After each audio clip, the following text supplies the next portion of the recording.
नमस्कार. जाणून घेऊया आजच्या ठळक घडामोडी. पंचगंगा नदीतील होड्यांच्या शर्यतीत चुरशीचा थरार. तरुण मराठा बोट क्लब प्रथम. 6. बोट क्लबचा सहभाग. महिला भगिनींसह आबालवृद्धांची हजारोंची गर्दी.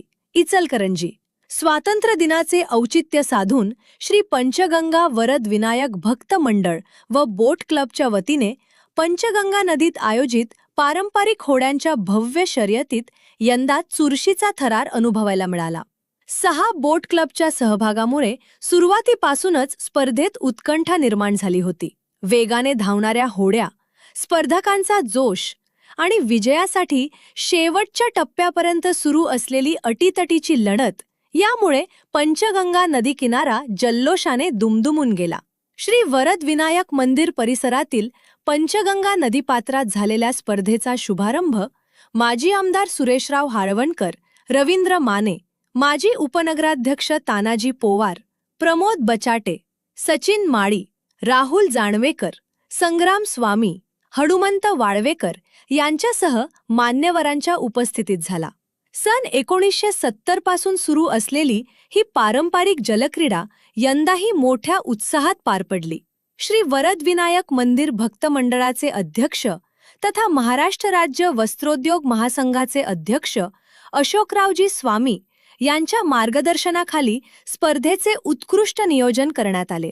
स्पर्धेत तरुण मराठा बोट क्लब व ब, सांगलीवाडी, डिग्रज बोट क्लब, डिग्रज, वरद विनायक बोट क्लब, इचलकरंजी, श्री हजरत सय्यद बादशाह बोट क्लब व युवा शक्ती बोट क्लब, कवठेसार या 6 संघांनी सहभाग घेतला.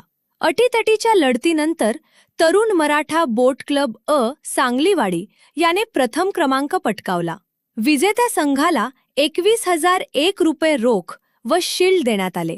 युवा शक्ती बोट क्लब, कवठेसार याने द्वितीय क्रमांक मिळवून 15,001 रुपये व शील्ड, तर डिग्रज बोट क्लबने तृतीय क्रमांक मिळवून 11,001 रुपये व शील्ड पटकावले.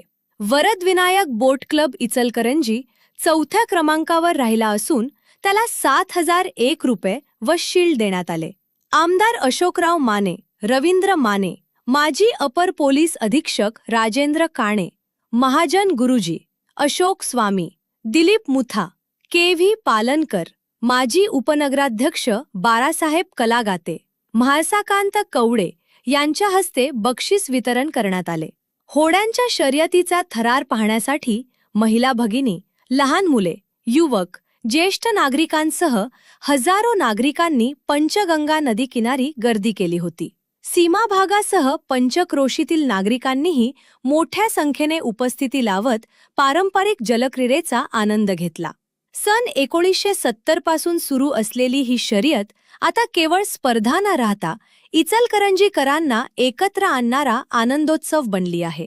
पंचगंगेच्या सान्निध्यात पार पडलेल्या या स्पर्धेने इचलकरंजीच्या पारंपरिक जलक्रीडा संस्कृतीला पुन्हा एकदा उजाळा दिला. अशाच लेटेस्ट अपडेट्ससाठी आमच्या इंस्टाग्राम अकाउंटला फॉलो व यूट्यूब चॅनलला सबस्क्राईब नक्की करा व तुमची कमेंट आम्हाला नक्की कळवा.